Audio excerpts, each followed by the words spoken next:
건강수명 100세를 향하여 슬기로운 건강관리법을 알려드립니다. 안녕하세요. OBS 생방송 건강콜센터 저는 오계윤입니다. 자, 매서운 추위가 전국적으로 이어지고 있습니다. 체감온도가 무려 영하 20도 가까이 떨어지고 있는데요. 지금 이 시각 일부 서쪽 지역에서는 대설특보가 내려진 가운데 폭설이 내리는 곳도 있습니다. 자, 이러한 추위 속에 과연 우리의 몸은 안전할까요? 허리와 척추 건강, 특히 추위가 이어지게 되면 근육과 인대가 경직되면서 통증이 더욱더 심해질 수 있는데요. 작은 통증이라도 간과하지 마시고 더욱더 세심하게 잘 챙겨주셔야겠습니다. 자, 그래서 오늘은요, 최강 한파 속 척추 건강 주의보, 그 치료법은 이란 주제로 여러분과 함께 하겠습니다. 방송 보시면서 무료 전화 통화에도 참여해 보실 수 있는데요. 평소에 허리나 목 통증 혹은 척추 질환으로 고생하고 계신 분들 저희에게 연락 주시기 바랍니다. 자세한 시청자 참여 방법 화면으로 안내해 드립니다. 자, 오늘 여러분의 척추 건강을 위해 도움 말씀 주실 전문의 모셨습니다. 신경외과 전문의 권지웅 원장님 나와주셨습니다. 원장님 안녕하십니까? 시청자분들께 인사 한 말씀 부탁드립니다. 안녕하십니까. 신경외과 전문의 권지웅입니다. 여러분의 척추 건강 관련 궁금증을 해결해 드리기 위해 노력하겠습니다. 네, 오늘 권지웅 원장님과 함께하면서 여러분의 건강 고민 해결 도움 드리겠습니다. 허리나 목 혹은 척추 질환으로 고생하고 계신 분들 아래 나가는 번호로 지금 바로 연락 주시기 바랍니다. 자, 우리 몸의 중심인 이 척추, 원장님 이제 본격적으로 이야기 나눠볼 텐데요. 우선 척추가 어떤 구조로 되어 있는지 궁금합니다. 네, 척추하면 이제 몸통이 기둥이다 보니까 이제 굵고 큰 뼈로 되어 있을 거라고 생각하기 쉬우신데요. 이제 그렇진 않고 이게 벽돌 같은 뼈들이 위아래로 쌓여서 몸의 기둥을 만들고 있습니다. 그리고 네. 이제 그 뼈와 척추뼈, 뼈와 뼈 사이에는 디스크라고 하는 구조물이 끼어 있고요. 오른쪽 그림을 보시면 척추뼈 단면 모습을 보여주고 있는데 이제 중앙에 저렇게 타원형 모양으로 이제 구멍이 뚫려 있고 그걸로 이제 노란 신경이 지금 그려져 있습니다. 네. 그 신경이 지나가는 중앙의 큰 통로를 척추관이라고 하고 뒤에서 말씀드릴 척추관 협착증이 통로가 이제 좁아지는 걸 의미를 하겠습니다. 네. 먼저 이 척추 질환에도 굉장히 다양한 종류가 있다고 알고 있는데요. 가장 많은 분들이 고생하시는 대표적인 척추 질환 어떤 것들이 있습니까? 네, 많이들 들어보셨을 텐데요. 디스크 탈출증과 척추관 협착증을 대표적인 척추 질환으로 꼽을 수가 있겠습니다. 네. 먼저 디스크 탈출증은 흔히들 많이 디스크라고 줄여서 부르시는데요. 이제 디스크는 앞서 설명드렸던 대로 병명은 아니고 위아래 척추뼈 사이에 끼어 있는 쿠션 역할을 하는 구조물을 뜻하는 네네. 말입니다. 이 디스크는 질긴 껍질 속에 이제 쫀득쫀득한 양상의 내용물이 들어있는 구조로 되어 있는데요. 퇴행성 변화라든가 아니면 외상으로 인해서 이 디스크의 이제 껍질 이 손상이 되게 되면 껍질 일부 아니면 내용물 일부가 함께 돌출이 돼서 신경을 자극해서 증상을 일으키는 네. 질환이 디스크 탈출증이 되겠습니다. 허리 디스크 탈출증의 대표적인 증상으로는 이제 허리 통증을 꼽을 수가 있는데요.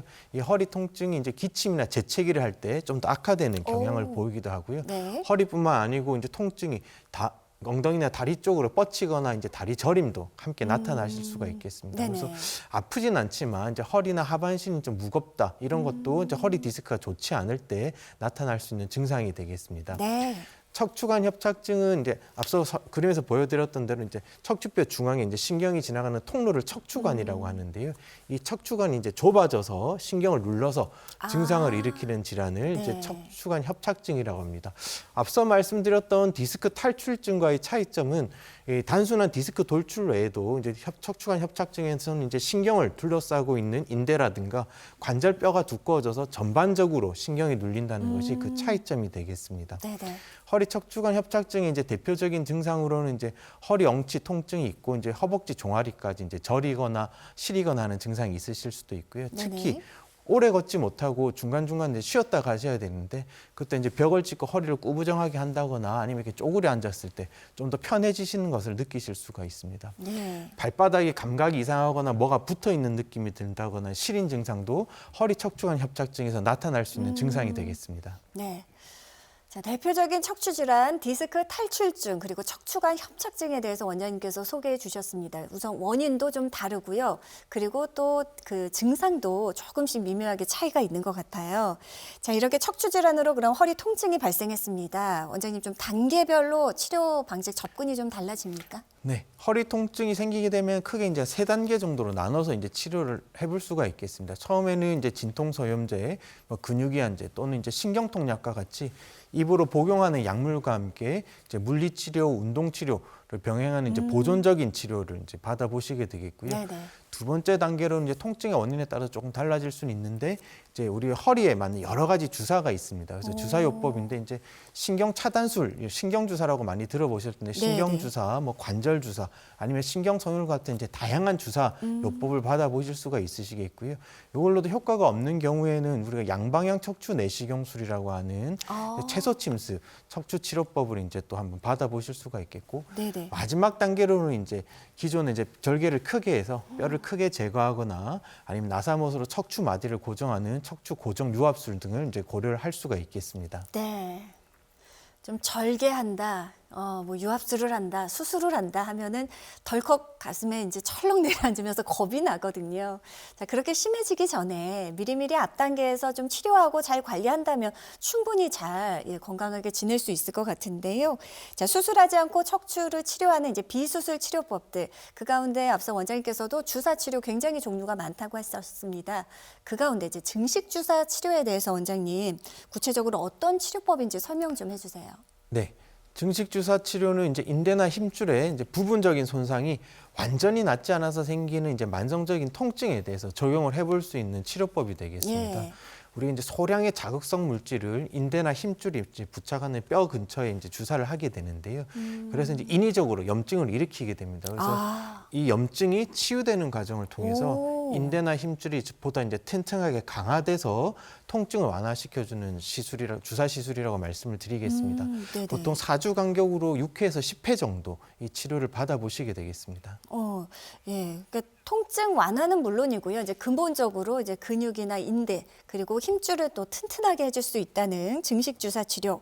자, 그 외에 또 어떤 특징들이 있습니까? 네, 증식 주사 치료는 이제 일시적인 통증 완화가 아니라 앞서 말씀드린 대로 인대나 힘줄을 이제 근본적으로 강화해서 척추의 안정성을 개선시켜서 이제 증상을 완화시킨다는 점이 가장 큰 장점이라고 하겠습니다. 네네. 또한 시술 과정이 비교적 간단하고 뭐 특별한 마취가 필요하지 않고 시술 시간도 짧고 합병증도 비교적 적기 때문에 뭐 고령이시거나 아니면 고혈압이나 이제 당뇨병 같이 이제 만성 질환이 있으신 분들도 이 증식 주사 치료를 대체로 안전하게 받아보실 수가 있겠습니다. 네네. 그러니까 부담이나 큰 제약이 없이 누구나 안전하게 받을 수 있는 것이 바로 주사 치료. 그 가운데도 역시 증식 치료가 주사 치료가 인상적이지 않나 싶습니다. 실제로 이제 증식 주사 받으셨던 분들, 치료받으셨던 분들의 사례 만나볼 텐데요. 77세 상당히 고령이십니다. 우리 어머님께서 만성적인 허리 통증으로 증식 주사 치료 받으셨어요. 네. 77세 어머님께서 이제 오랫동안 허리 통증으로 고생을 하셨는데요. 이제 보고 계신 사진 이제 MRI 사진입니다. 화살표로 가리키고 있는 부분이 허리뼈 4번, 5번 사이 디스크 그리고 5번하고 엉치뼈 1번 사이 디스크가 이제 경미하게 이렇게 돌출되어 있는 것을 보실 수가 있고요. 중앙하고 오른쪽 사진은 그 신경의 이제 단면을 보여드리고 있는데 이제 디스크 돌출이 이제 경미해서 신경이 그렇게 심하게 눌려 있지는 않았습니다. 그래서 증식 주사 치료를 받으셨고 이제 증식 주사 치료 이제 3회 받으시고 이제 오랫동안 고생하셨던 허리 통증이 이제 소실되셨고요. 그리고 주사 이제 치료 중단하고 9개월 시점까지 이제 재발 없이 잘 지내셨다고 하십니다. 네. 자, 그리고 이번에는 나이가 제법 젊으신 여성분이세요. 근데 우리가 이제 일상적으로 어깨나 목 통증 굉장히 매일 호소하는 분들 계신데 이분께서 그러셨던 것 같아요. 네. 증식 주사 치료 받으셨어요? 네, 54세 여성분께서 이제 10년째 이제 뒷목하고 양측 어깨 쪽 부위 통증으로 고생을 하셨습니다. 왼쪽 사진은 MRI 사진을 보여드리고 있는데요. 네네. 뭐 특별히 디스크 돌출이 있거나 그렇지는 않으셨고 오른쪽 엑스레이 사진에서도 특별히 뼈에 큰 이상이 보이지는 않으셨습니다. 증식 주사 치료를 받으셨고 이제 1회 받으실 때부터 이제 통증이 완화되기 시작해서 이제 증식 주사 치료 5회 이후에는 이제 통증이 많이 완화되신 상태로 잘 지내셨다고 하십니다. 네. 증식 주사 실제 치료 사례까지 함께 하셨습니다. 방송이 진행되는 동안 벌써부터 많은 분들의 고민 전화가 걸려오고 있다고 합니다. 이쯤에서 여러분들의 고민에게 조금 도움 드려볼게요. 다시 한번 시청자 참여 방법 확인합니다.